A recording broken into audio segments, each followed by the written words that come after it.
ಕುಮಾರನು ನಮ್ಮೆಲ್ಲರಿಗಾಗಿ ಮಾಡಿದ ಬಲಿಯಜ್ಞದಲ್ಲಿ ತನ್ನ ಪ್ರಾಣವನ್ನು ಅರ್ಪಿಸಿದ್ದಾನೆ. ಇದು ಪ್ರಾಣವನ್ನು ಇಟ್ಟ ಪ್ರೀತಿ. ನಮ್ಮ ಈ ಲೋಕದಲ್ಲಿ ನಾವು ಅನೇಕ ರೀತಿಯ ಪ್ರೇಮಗಳನ್ನು ನೋಡ್ತೇವೆ, ಪ್ರೇಮೋನ್ಮಾದಗಳನ್ನು ನೋಡ್ತೇವೆ. ಅದು ಪ್ರಾಣವನ್ನು ತೆಗೆದುಕೊಳ್ಳುವ ಪ್ರೀತಿ. ಇದು ಪ್ರಾಣವನ್ನು ಇಡುವ ಪ್ರೀತಿ. ಹಳೆಯ ಕಥೆಗಳನ್ನು ಹೇಳಬೇಕಾ?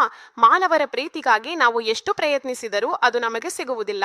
ಸಿಕ್ಕಂತಾಗಿಯೇ ಸಿಕ್ಕು ಮಾಯವಾಗುತ್ತದೆ, ಮೋಸವಾಗುತ್ತದೆ. ಮಾನವನ ಪ್ರೀತಿ ಕೆಲ ಕಾಲ ಮಾತ್ರ ಇರುತ್ತದೆ, ಅಷ್ಟೇ ಸಮಯಕ್ಕೆ. ಅಂತ್ಯವಿಲ್ಲದ ಕ್ರಿಸ್ತನ ಪ್ರೀತಿ, ದೇವರಿಗೆ ಸ್ತುತಿ. ಜೀಸಸ್ನ ಎಂಡ್ಲೆಸ್ ಲವ್. ನೀವು ಮಾನವನನ್ನು ಪ್ರೀತಿಸಿದ್ರೆ ಕೆಲವೊಮ್ಮೆ ಅವರು ನಿಮಗೆ ಲಭ್ಯರಾಗ್ತಾರೆ, ಕೆಲವೊಮ್ಮೆ ನಿಮಗೆ ಸಿಗೋದಿಲ್ಲ, ಯಾವಾಗ ಬೇಕಾದ್ರೂ. ಯಾವ ಸಮಯದಲ್ಲಿ ನೀನವನ್ ಸನ್ನಿಧಿಯಲ್ಲಿ ಮಣಿದು ಪ್ರಾರ್ಥನೆ ಮಾಡಿದಾಗ ಅವನ ಹೆಸರಿನಲ್ಲಿ ಕೇಳಿದ ಎಲ್ಲವೋ ಅವನು ನೀನು ಕೇಳಿದ ಎಲ್ಲಕ್ಕಿಂತಲೂ, ನೀನು ಊಹಿಸಿದ ಎಲ್ಲಕ್ಕಿಂತಲೂ ಹೆಚ್ಚು ಮಾಡುವ ಶಕ್ತಿ ಹೊಂದಿದ್ದಾನೆ. ನಾವು ಆರಾಧಿಸೋ ದೇವರು ಎಂಥ ದೇವರು!